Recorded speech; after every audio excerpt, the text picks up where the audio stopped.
And I think we're now going to go to a question from Ukraine. I passed the border a couple of days ago. I'm from Kiev. Most of my family, most of my team members are still in Ukraine, in Kiev, in Lviv. A woman from my team is now in Bila Tserkva, and she is there with 2 kids, and Russian military is over there, and she's so much afraid that she will be shot. Kharkiv, the city where I was studying, was bombarded today, fully, the downtown square. So you're talking about the stoicism of Ukrainian people, but Ukrainian women and Ukrainian children are in deep fear because of bombs and missiles which are going from the sky.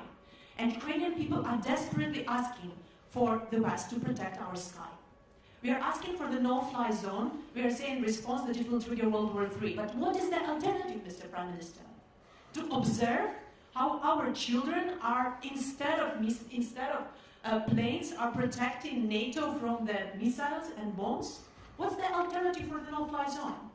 We have planes here, we have air defense system in Poland, in Romania. NATO has this air defense. At least this air defense could shield the western Ukraine, so that these children with women could come to the border. It's impossible now to cross the border. There are 30 kilometers of lines. Imagine crossing the border with a baby or with 2 children. Britain guaranteed our security under Budapest Memorandum, so you are coming to Poland. You are not coming to Kiev, Prime Minister. You are not coming to Lviv because you are afraid, because NATO is not willing to defend, because NATO is afraid of a World War III, but it is already started. And these are Ukrainian children who are there taking the hit. You're talking about more sanctions, Prime Minister, but Roman Abramovich is not sanctioned. He's in London. His children are not in the bombardments. His children are there in London. Putin's children are in Netherlands, in Germany, in mansions. Where are all these mansions seized? I don't see that. I see that my family members, that my team members are saying that we are crying. We don't know where to run. This is what is happening, Prime Minister.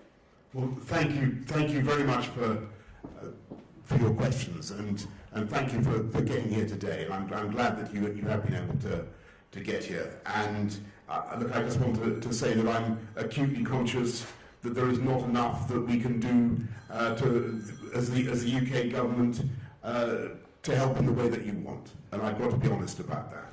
And when you talk about the no-fly zone, as I said to Volodymyr Zelensky, I think a couple of times, unfortunately the implication of that is that the UK and will be engaged in shooting down Russian planes, will be engaged in direct combat with Russia. That's not something that we can do or that we've envisaged. And I think the consequences of that would be truly very, very difficult to control.